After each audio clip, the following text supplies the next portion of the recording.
On WWE SmackDown. I don't think it's gone live yet. it's It's working on it. It's thinking about it. It's thinking. It's thinking. About No, it. I haven't got. Okay, there we go. Gotten... I think we're live. I am going to double check our audio. Sure looks like it is on my end. Beautiful. Yep, I do believe. I do declare. I just got myself an update on the stream.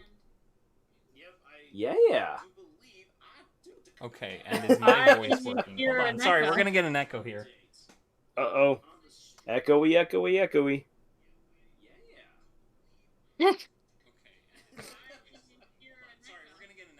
Okay, so it seems like everybody's audio is working. Oh no! Great. And the audio is coming through nice and crisp on the streaming end of things. Yeah. I dropped my Jed.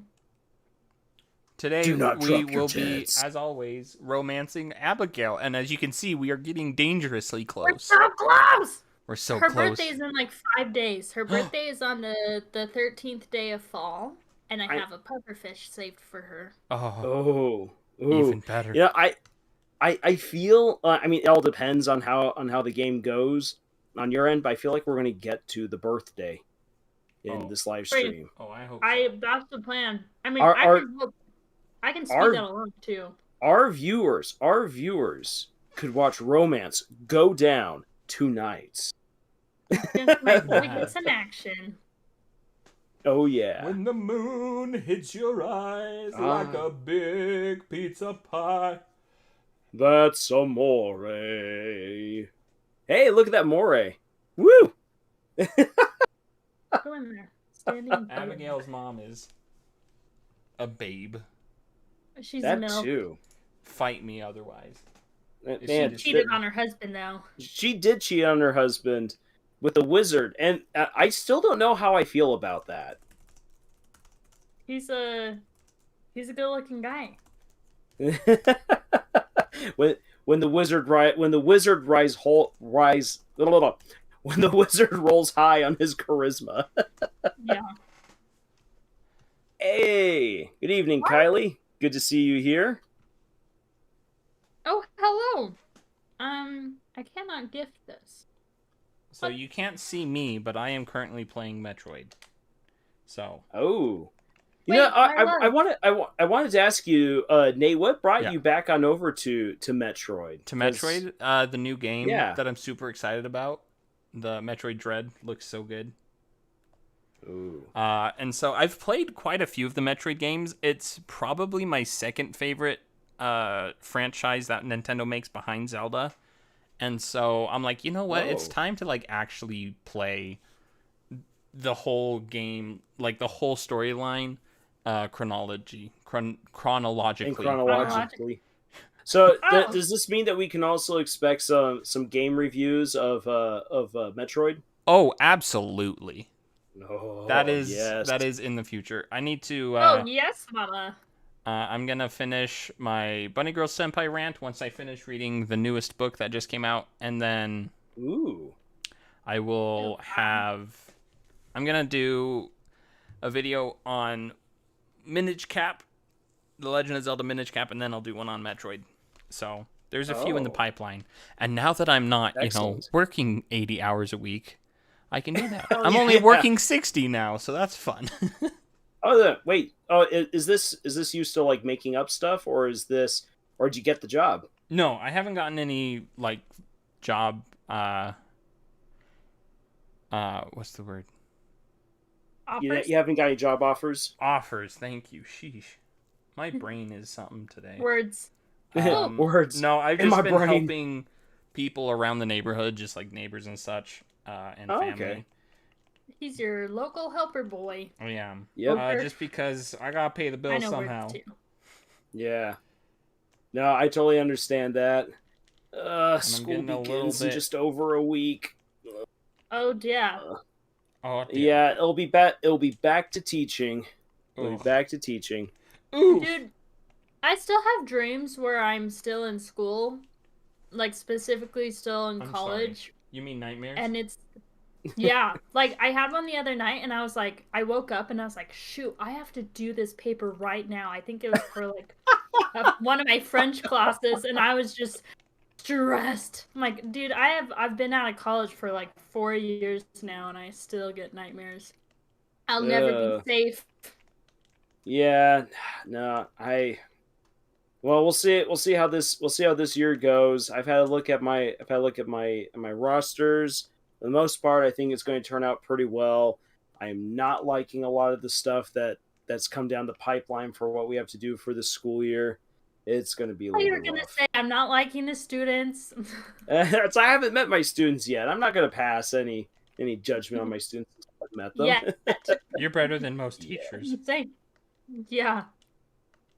I try to be. I try to be different than most other teachers. I'm not like a regular teacher. I'm a cool teacher. I should say that to them. Just like that. Very first day of school. I'm not like your average teacher. Yeah. I'm a cool teacher.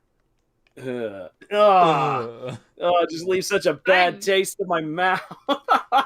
You gotta do an Andrew. You gotta do an Andrew.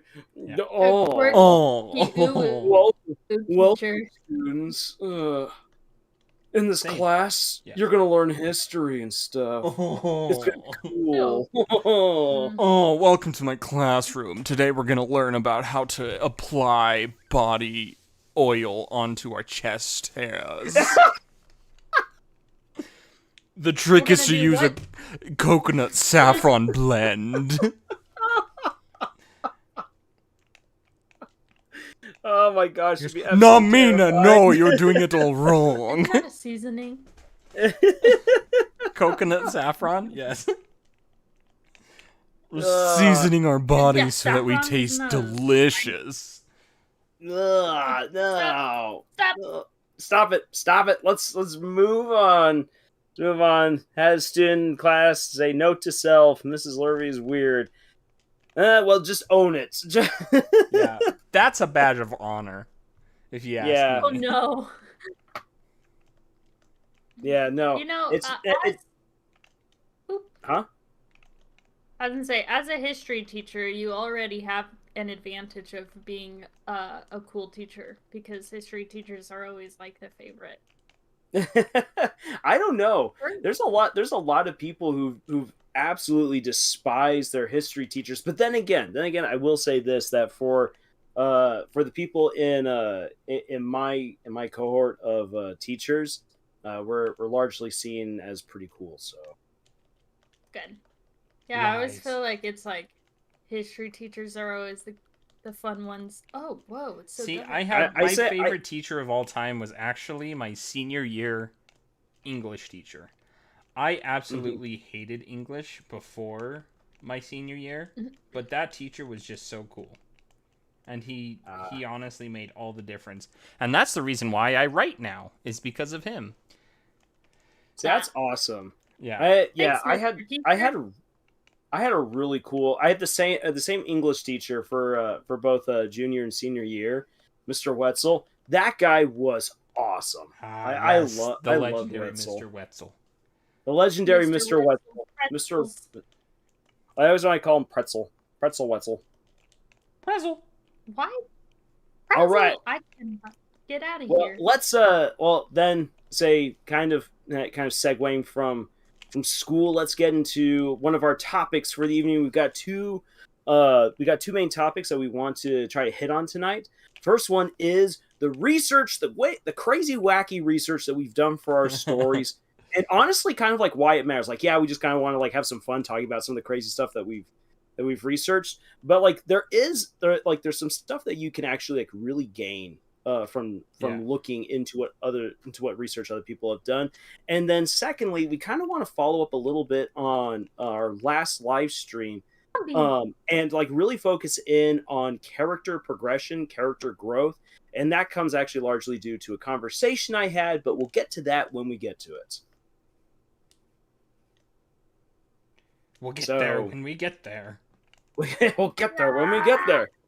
Yeah, I would. It'd be awesome if we had if we had like a series of like different clips. Ooh, this got bats now.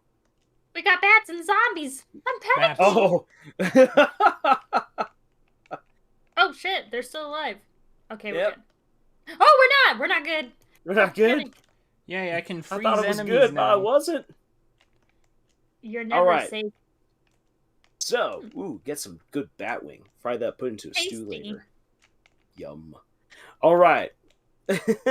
All right, so research that we have done. What are some of the weirdest things or some of the funnest things that you've researched for your stories? And I'd say like not only what they are, but like why you were looking at those things. Well, I mean, as the thumbnail might allude to, I went through a long stint where I researched about the kind of underwear that women would wear during the Renaissance time period, because I was writing a female in that time period, and I wanted to not look like a male like writing men female. writing women. Exactly. See, that honestly, to me, like, that is not as weird as it sounds, because it's like when you're like writing that sort of thing poorly, you can tell. Yeah. Where it's like this, you can this man has no idea what a petticoat is. You know. Yeah. I did the same thing. Like, I put a lot of research into women's undergarments. It's not weird. No. Yeah.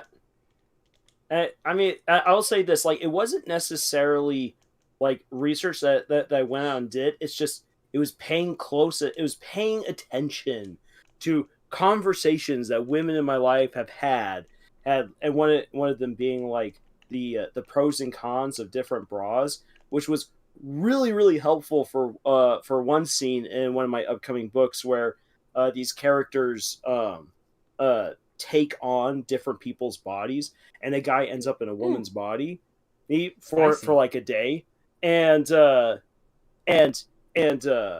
he forgot a bra, and so he's just all like, oh, he's like, I don't feel so good. Wait, is this the one? I think I remember. If I remember correctly, was this the one that you consulted me on as well? Yeah, I did consult you as well with this one. Because you were like, I think you were asking me, like, if she has a bigger chest, like, what would it feel like not wearing a bra? And I was like, pain. It would feel like pain. Yeah. Yeah. Yeah. See? I got. Yeah. Say I talked to you, and I also talked to some other people, and yeah, it can be a little bit awkward, especially as a guy, to be all like, okay, so women, tell me about bras. You see, I'm writing this scene. Yeah, but that's better than looking like a fool when you are writing something. Yeah. So exactly. I've also done a lot of research on to like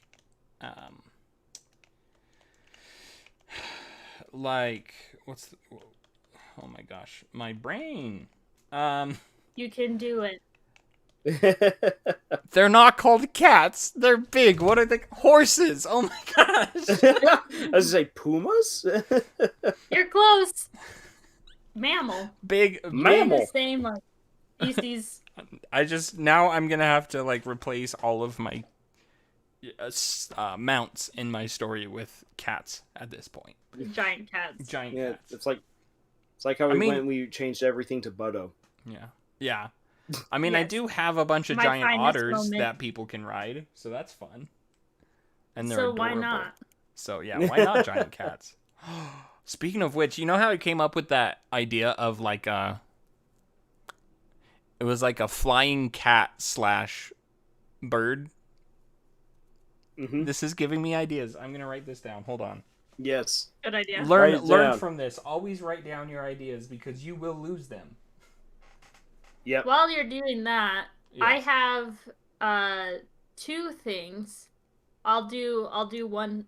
One's a little longer, so I'll talk about my my first one. My probably my weirdest thing I've ever researched was the history of plumbing in regards to London, specifically Victorian London. I spent I spent way longer. It's very easy to fall down a rabbit hole, but I learned a lot.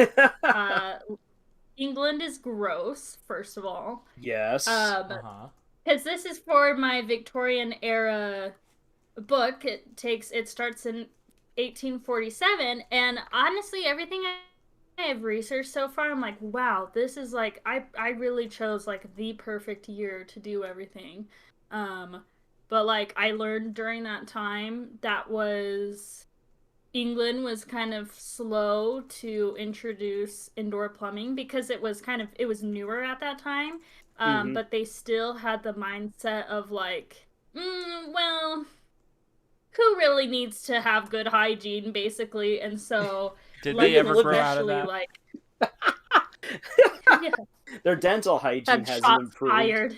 Yeah. Oh my gosh. Shots fired. I just it's just Yeah. all it's like our ancestors have lived with chamber pots for 1,000 years. It's totally fine.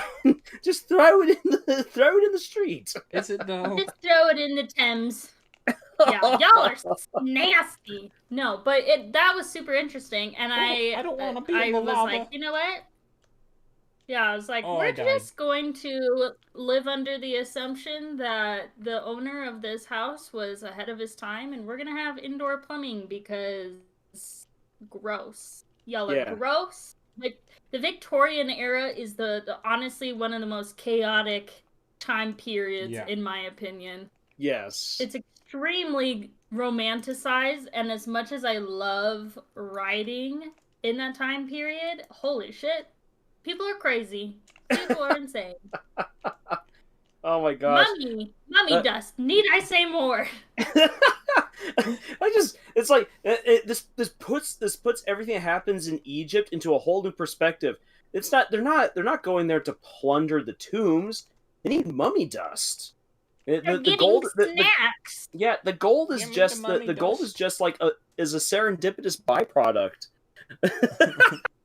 Exactly. No, it's gross. Well, and see, explain that though. Explain that to the people who are watching and listening about the mummy dust, because I know you've told me, but what about everyone else? So I actually learned about this from a lore. I love the lore podcast, and it was an episode on that where back in the day they believed that they like. And I don't remember its details super well, but they basically believed that these mummies had healing properties to them. So during that time period, it was very common for them to take mummies out of Egypt and like ground them into powder basically, and you could get it as medicine.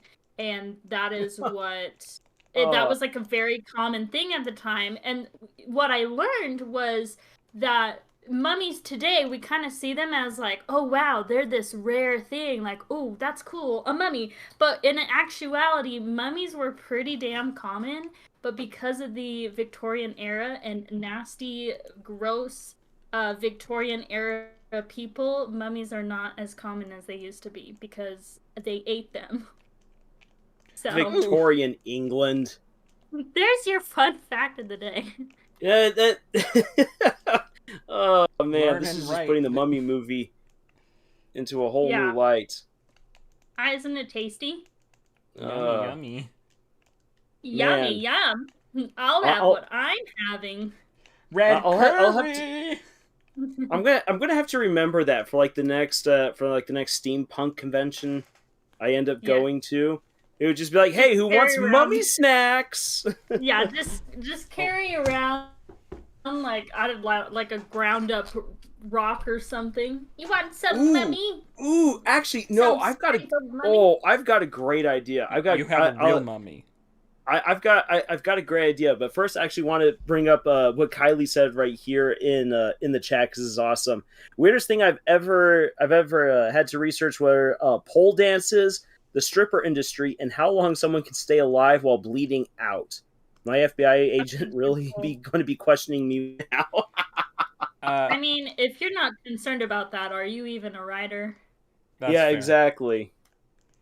Now, exactly. Spoosh. Do I want context? I'm trying to decide here. I don't think so. Leave me in the dark on this one. I let my imagination fill in the gaps. Yeah. Oh my gosh. No, on the That's what subject, he said. actually, on the subject, of like bleeding out and everything like that, it's very, very interesting having conversations with medical personnel about what people like are actually capable of doing. Right. And like even when gravely injured. And so like that's actually something I've tried to incorporate into my writing, like, because there's like moments where, like, for instance, in like especially in book number 3 of The Legend of the Ten Lords, Ben gets hurt a lot in that book. Right. And Oh.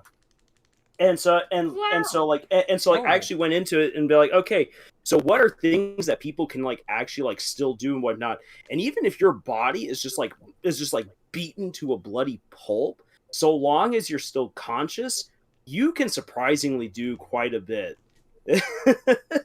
Yeah. And Well, so, and like, that's those so are some like true. the things I have him doing. It's just like, oh, my ribs are broken, and it's just like people are all like, and like either then like you have the one extreme where people like still fight like amazingly well despite broken ribs. No, that's not going to happen. Or then it's all like, oh, my ribs are broken, I can't move anymore. No, you can still move. It's just going to hurt a whole lot. Yeah. Right. I remember watching. And I also feel like your adrenaline Yeah. Mm-hmm. goes into a lot of play there. That plays a Go ahead, huge Nate. part for sure. Like a huge ton, and then you just crash once your adrenaline is gone. I was gonna say there was How did I get here? I think it was a TikTok I was watching today where it was about an Olympic gymnast who like pulls a muscle, or not a muscle, pulls like a ligament in her leg, and she hasn't done her last heap. Whoops, I'm dying because I'm talking, and my game's not paused. And anyway, so she like tears a ligament or something in her leg, right? And it's like most people wouldn't try and walk on that, but she goes up and she just runs at the springboard, does a flip, lands on one foot, and then like just crumples into pain. But it's like, yes, well, She still did that. Carrie Strew. Is that how you say it? Anyway, but yeah, 1996 Olympics. It was incredible, but it's like she got up, she did it, and she could do it, and she did a great job, but she was in so much pain. And so it's like, yeah, if anybody's ever torn a ligament, then you know how much that hurts, because it do. Mm-hmm. It do.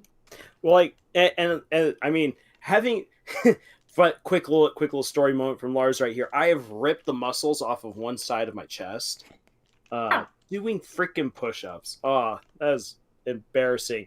And super like Lars has lived a very thing. Interesting life. I have lived a very interesting life.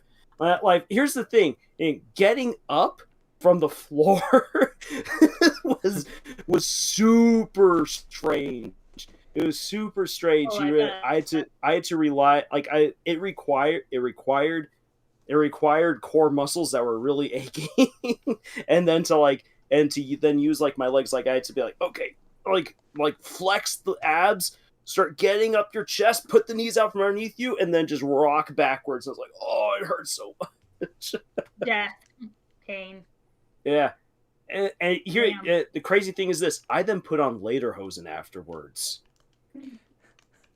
I want to see you in lederhosen, Lars. That sentence was so German. I even put on lederhosen afterwards. I then put on lederhosen afterwards. It was all for the dress up, because it was the premiere night for Desolation of Smaug, and a friend and I were going dressed up as hobbits.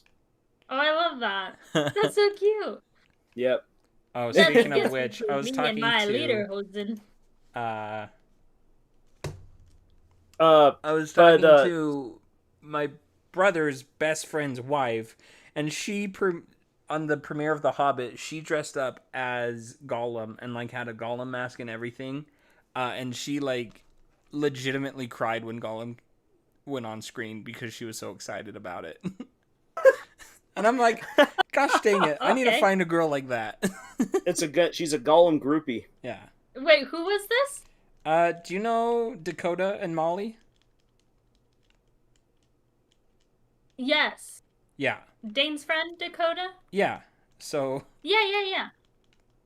yeah, that was Molly. Molly did that. And I'm like, That's amazing. That is What? awesome. what a, Aha. not champ, but yes, a champ. True dedication. Yeah, that An is icon. True icon. That is so fun. Yes. I just think if we're going back to just the idea of researching for, oh, that was easy. For stories, I feel like there's such a huge importance to Yeah. doing that because you can tell when, like, if you're wanting, it's one thing if you're just writing, you can write what you want at the end of the day. Yeah. But, like, if you're wanting a serious story, there's a lot of merit to putting in your time and your research, and people can tell when you have and you haven't. Yeah. Yeah. So it makes such a big difference. Could you please just die? My favorite example of this is gosh, what's his name? He's the author of The Boy in the Striped Pajamas. He wrote a like a not really a time travel story, but it was a story that took place over like a long period of time. And in part of it, he talks about like staining for dresses and stuff, like how you would make red dye, right? And all of a sudden it starts talking about like Lizalfos and Bokoblin fangs and all this stuff. I'm like, what? This is not words. Yeah, these are Zelda words. Like, what in the world? And it turns out the first thing you do when you Google how to make red dye, like red clothing dye, it gives you the recipe for Breath of the Wild. And it's like, yeah, it's like line for line, exactly what he put in his book.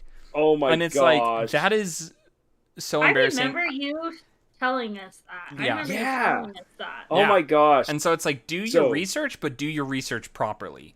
And he was actually a good, he was a good chap about it.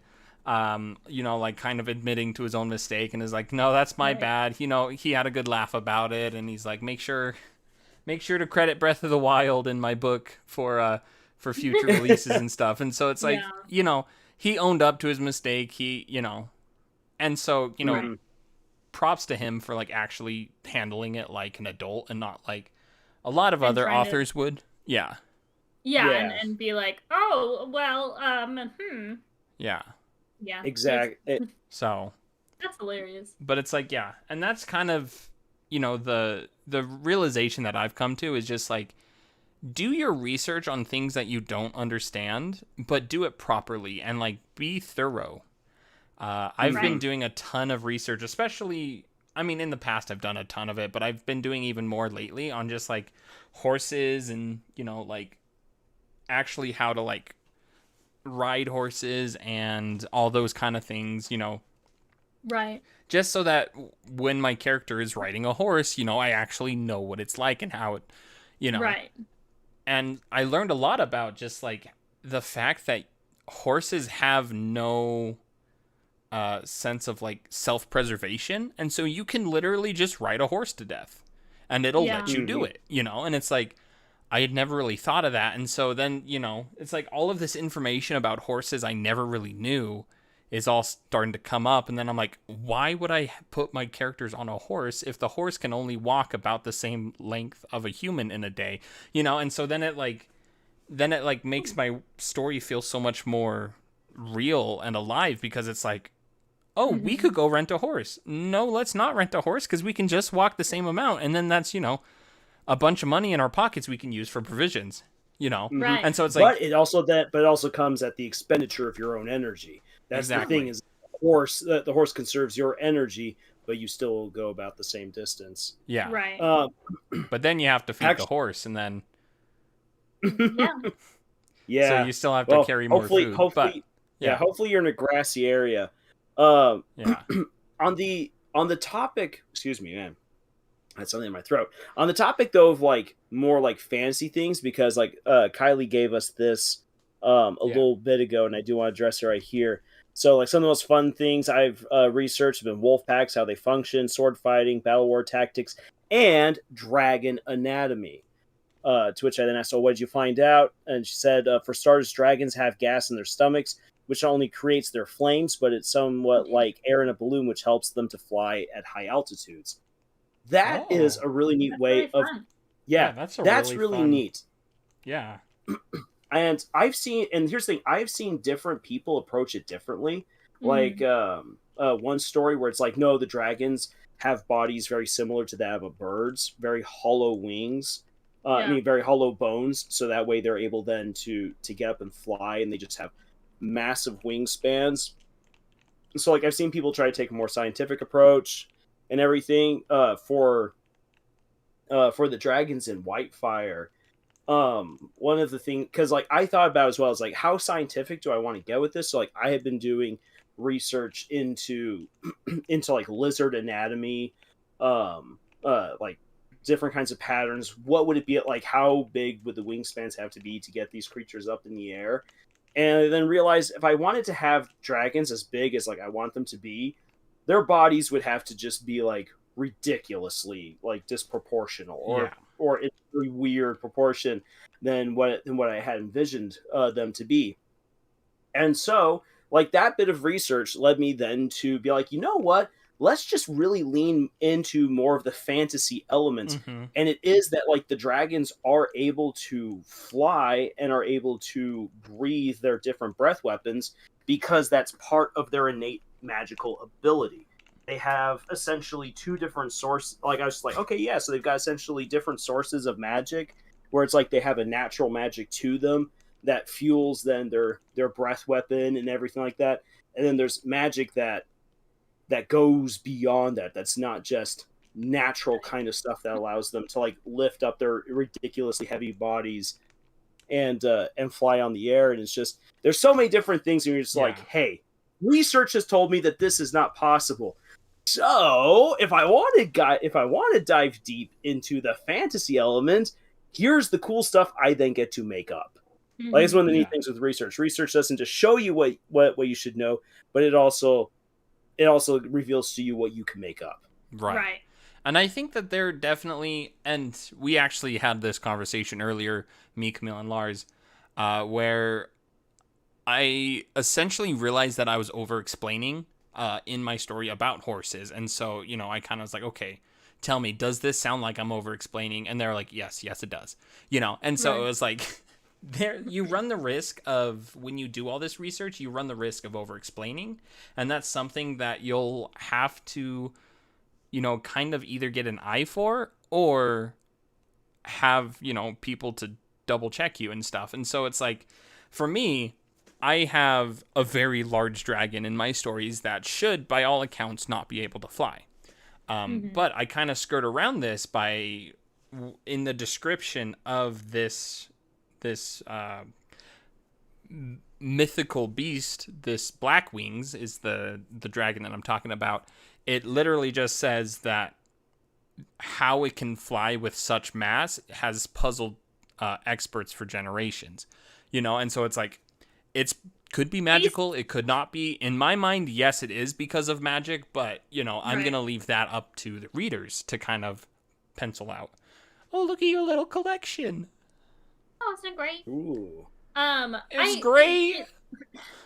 That is a good point, because I was thinking the same thing, because like I admire those who, when it comes to magical creatures, they have like scientific explanations for things, because I'm the type of person that when it comes to fantasy, I'm like, they're magical. There you go, Yeah. Because like, while I personally feel like it's like, while it's really cool to have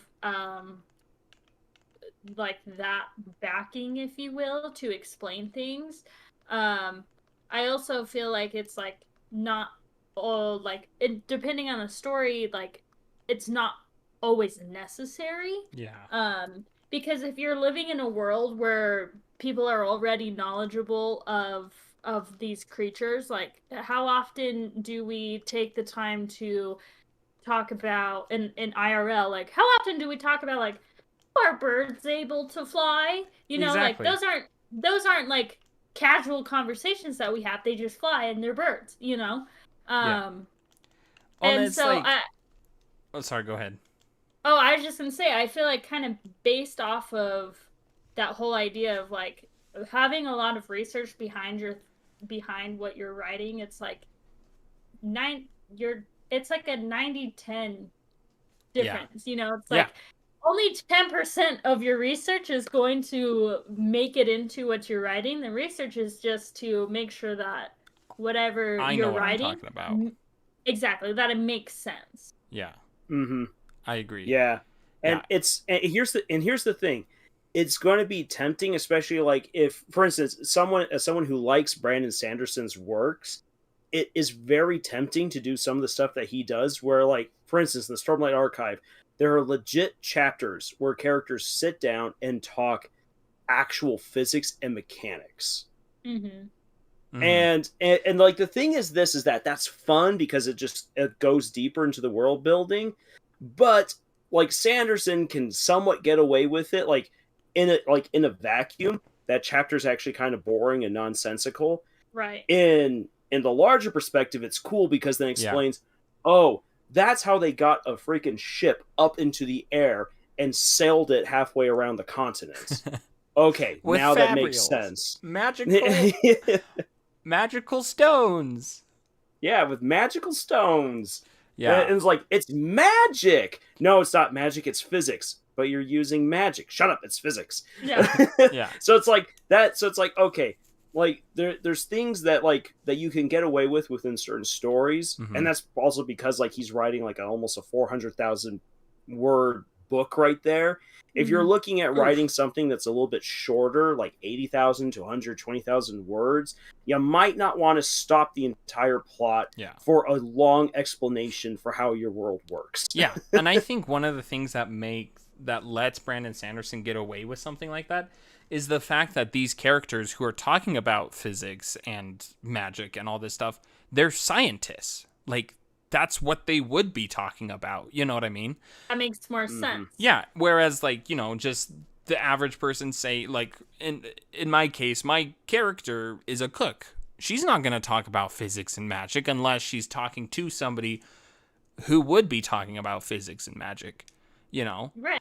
And Like Steffi. yeah, exactly. And so, like, it comes down to the way I envision it is when you look at a TV, every time you look at it, you don't think to yourself, oh, this TV is made up of a bunch of itty bitty little diodes that are opening and closing with 3 different colors, you know, red, blue, and green. And that's creating a pixel and then you put a bunch of pixels together and you have a television. Like, nobody does that in their own internal monologue. And so it's like, you don't want to do that on the page because your characters are going to understand, you know, a TV is a TV. Or whatever it is whatever it is. You know, they're going to understand that. And you, as the audience, are going to learn about it through them using it. You know, not Right. through them explaining it, because then that's just front loading your book with all of this useless information, frankly, until they have some context to, you know, kind of back it up. Right. There's a difference between hello. Spooky. I'm in danger. Yeah, there's definitely a difference between yes, I know what I'm talking about, and that is shown through my characters. I do not want to fish, and being like, hey, look at how much I know. Look, readers, you know, like Yeah. you don't like people can tell when you're being too on the nose. I need to leave right now. Yeah. And Yeah. I feel like a good a good example when I think of a lot of research going into a very like pretty much a very minute detail was when we were at the Harem retreat and I was trying to figure out how how it would be feasible to get from one location to the next in London. And so you guys were a part of that conversation. Yeah, but that was fun. But here, like, this is from point A to point B in my mindset of research.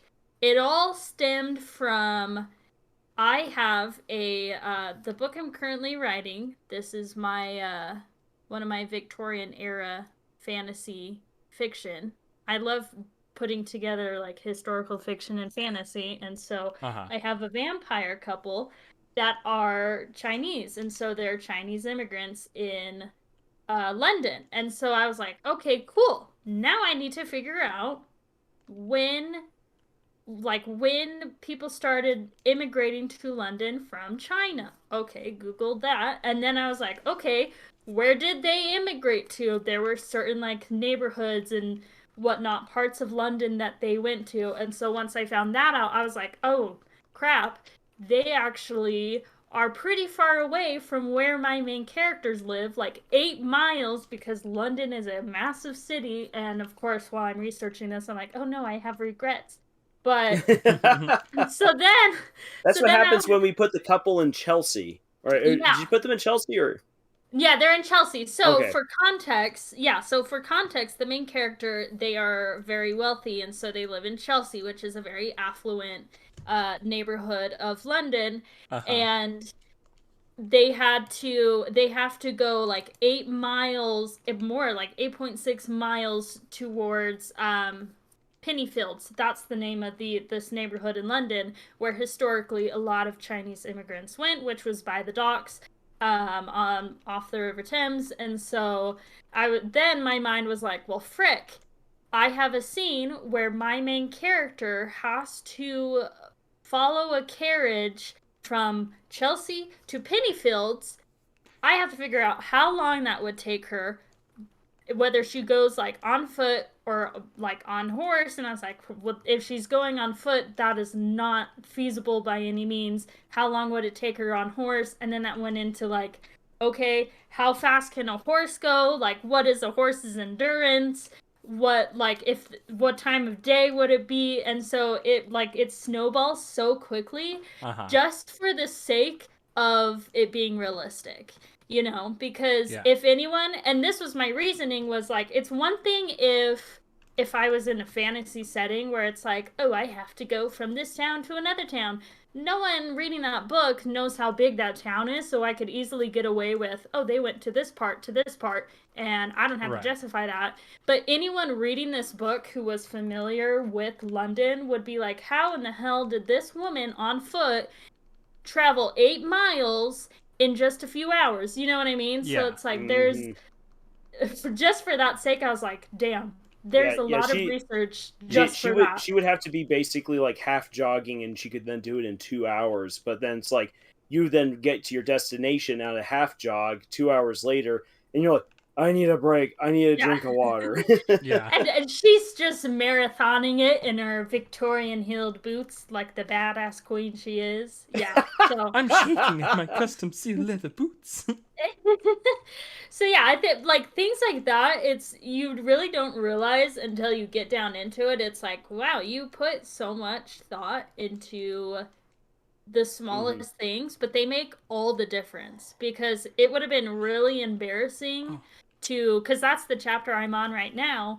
It would have been really embarrassing to write all of that and then have someone be like, that's stupid. I'm from London and that doesn't make any damn sense, like I'd rather die. I'd die from embarrassment. Yeah. And I think like everything you guys said is great, and we could keep on going for it. I just think that we should wrap this up. But I do as a way of wrapping it up, I want to come back to again something that Kylie wrote right here about looking at indigenous people and their culture, specifically Inuit, to like draw on inspiration for like werewolf research. That is super cool. I think it's awesome looking at like what other cultures and other people have come up with. Though it also once again like brings up like the question of all like, oh, is it cultural appropriation? Am I being like respectful?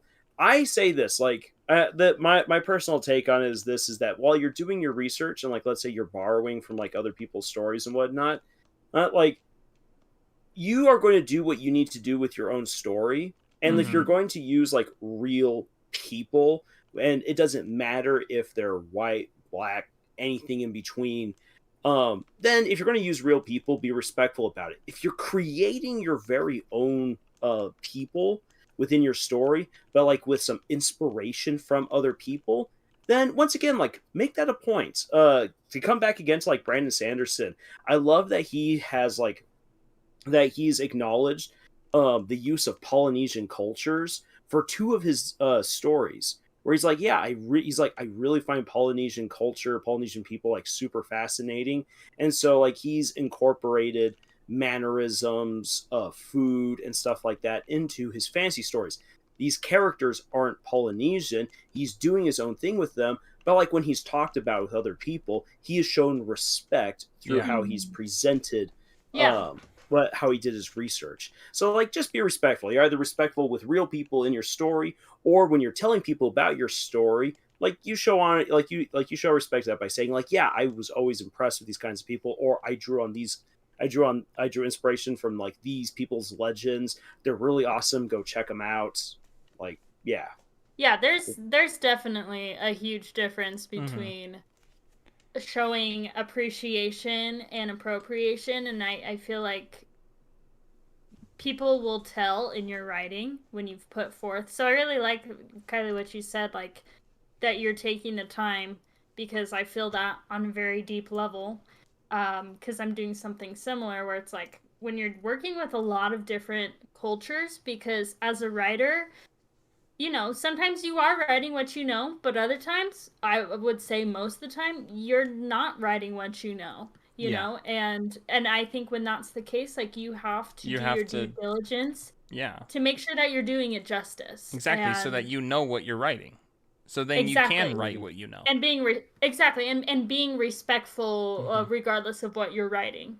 And I even like, this was a conversation I had with Lars just the other day where I was like, I have to, with this certain story plotline, I was like, I am basing it off of this certain type of religion that has a lot of stigma around it, and if I don't do it justice, I will not include it in my book because it won't feel respectful, you know? And so I feel like, yeah, and I feel like to wrap it all up, kind of in terms of research, it's like you want to make sure, like, the purpose of doing your research is not only to show that you know what you're talking about and to add that realism to your book, but I think also to make sure that you are paying your respect, if you are, like the example that Kylie said, like, that you're paying your respect to whatever culture or country or whatever,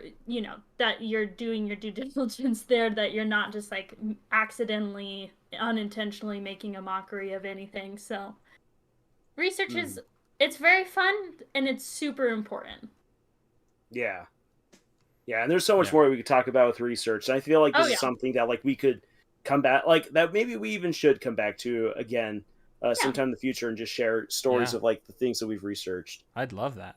Oh yeah. Before we actually do close up though, I do want to, on our Discord, we had Fang of Dripping Blood give us 2 sentences she would like us to wordsmith, and so I think that would be a fun way to kind of close out, is wordsmithing these. Oh, so we're not going to we're not going to get to the character progression. I guess we could. I just need to get on the road here pretty soon. Oh yeah, that's right. Yeah. I'm sorry if you hear banging. There is a fly currently on my phone, and it's not dead, but it will not move. Oh my gosh! So I keep like banging it against the desk. Sorry. Then I was like, wait, I'm being recorded right now. All right. Well, let's have a look at the 2 sentences, and let's take a look. Paste them into the live stream chat here. So give me a second. All right. Copy. Paste. Oh, she likes. Oh, it is too long. Yeah. Okay. So you can put it then in 2 parts. The first one right there. Yeah. I see that. I'm gonna put it into 2 parts. Let's see. well, there's first part, there's the second part. It might take a second to actually show up. And then we have another sentence, but we can talk about this one first. Yeah. All right. Okay. Who wants to read the sentence? I got it right here. So, get the good narrating voice. Her stomach rolled in on itself from the growing hunger, feeling like an invisible hand punching her from within. The ache in her gums turned to a full stab as she had to clench her teeth, to numb the pain while clutching her stomach. Okay. So is far, that I all actually one? Yeah, that's is all. Is that all one thing? Okay. Yeah, that's all one thought. It's all one thought, but it's two. But here in the Discord chat, it is two sentences. Yeah. 2 sentences, one thought. Let's see here. If you really want to get into grandiose detail about hunger, like if you really like wanted, like let's say, because like normally like this would be like an instance of purple prose where I would feel like you're maybe going a little bit too much into it. But if it's the setting where a character is like, let's say a character is out in the desert by themselves and like they're under a tree, they finally got some shade, and now the hunger and the dehydration is beginning to seep in. That's where you could then go into like some detail with this right here, rather than just like, oh, I'm feeling so hungry. So I will like before we start moving stuff around, I will say context is important for something like this, because like if it's just a character's feeling super hungry, I would say that this is purple prose. But if this is like an isolated event where like a character is like alone by themselves, like really succumbing to starvation, then you can go into this kind of detail. Yeah. I think that's a fair point. I think the only thing for me is that stomach is mentioned twice, and I feel like the second stomach could be tweaked to where it's not there at all. You could use a different word so that it doesn't sound repetitive. I would actually change the first stomach. Because she's clutching her stomach, like she's clutching her gut, she's clutching her midsection. I probably wouldn't put it that way, but I could easily say like her gut or like her insides rolled in on themselves. So like her insides rolled in on themselves with growing hunger. Or it felt like an invisible hand was clawing at her from within. The ache in her gums, maybe like changed for the ache in her gums, like her mouth felt like knives were being jammed into her gums and teeth while she held her stomach. I see. I feel like it could go either way. Yeah. I feel like stomach, the first stomach is more specific, and the second one is more general, which is why I vote the second one. But what do you guys think about splitting the second sentence into 2 sentences? Like where the and is, so the and she clenched her teeth to numb the pain.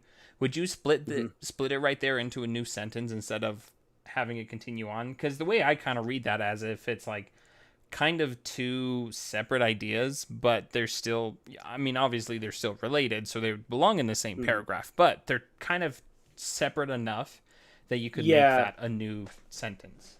If you kept it the way that it is, the ache in her gums turned to a full on stab, period, or semicolon, she had to clench her teeth to numb the pain while clutching her stomach.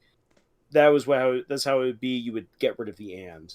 If you kept that sentence, if you kept the words in that sentence, otherwise exactly how they are. Yeah, I think the only other thing that I would maybe change is instead of saying feeling like an invisible hand punching from within, I think using the word fist might be better because then it kind of... Oh, yeah, it's a little more like visual. It's a little bit more visual than just the word hand. Fist kind of gives you the impression that it's gonna be like actually doing punching. Yeah. Right. That's smart. I like that. But other than that, like honestly, I think at this point we're definitely nitpicking. I think it was fine just how it was, you know. Yeah. So well done. Yeah, like once again, I'll just reiterate context. Yeah. Depending on the context, like this is either be really good or it could be too much. So yeah. And then last one. Yeah, we got the also next got this one. sentence. Once it comes through.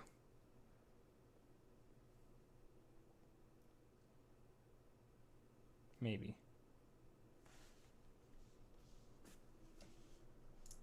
When it gets through. So I'll read it again once you're able to post it on in there. Yeah. Well, I posted it, and I see it on my end, but I see it now. Is it just one thing? Yeah, it's just one thing. Okay, so clutching her coat closer to her, Zala trudged through the snow, glad for the canopy of trees above that blocked the glaring sunlight from her eyes. I think that this is very good verbiage usage, like trudge through the snow, the glaring sunlight. Like I like the very like visceral words that you used in here. Yeah, the only word that I would change in there is just change the from to for. Yeah, that may have just been a typo. I think it's just a typo. Yeah. But all in all, I like this sentence. Yeah, no, that's an excellent sentence. Like I feel like other than just I mean, I read snow, so I already know it's cold, so like I get the feel. I can perfectly envision like what it's like to be blinded by a sun on the snow. Yeah. And everything like it's that. A great so visual. It's good. Yeah. Yeah, and I think the clutching her coat close like really shows that she's like she as the character is very cold. Like not only is the situation cold, but she is also very cold. You know, like her almost as if her coat isn't thick enough. Like it gives you that feeling without outright saying like, "Hey, no, the coat is not doing the cold justice." So, well done. I honestly would not change really anything about this sentence. Yeah. And I have to agree with you, Nate, about like really strong verbiage. Like it's amazing what a difference in words can do for a sentence. Yeah. So like let's say like you were huddling within her, if she was huddling within her coat or clutching her coat, bespeaks like two different things. So so and I like the strong. Jed's here. Jedward. Yeah, well, and you look at something like Zala trudged through the snow opposed to like walking through it. Like walking through it's like, oh, it's not that deep. Whereas trudge makes it seem like, yeah, this snow has really piled up. Yeah. And you know, walking through deep snow is very difficult. And so it's like it gives you that emotion, it gives you that feeling, and that's something that everybody's been through, and so they can relate to it. You know? Yeah. Hello, Jed. Jed says, listening to Dracula, it's great. It is great. Each voice is specific to the character's gender, profession, and age. One of the characters is purpley, but it works. Yeah, you can have characters that like get like that talk a lot, and that's fine. That's fine if it works for who they are. And like I've had to remember that as well. Like for instance, like with writing teenagers, it's like not all teenagers are going to suddenly erupt into like 3 paragraphs long worth of talk in detail, unless it's some really hot juicy gossip or some hot juicy guy or gal. Oh yeah. I don't know how many I got. Well, we're good. This has been good. I gotta drive. Jed. Yeah, you guys. Thanks for joining us, Jed. You gotta get going here.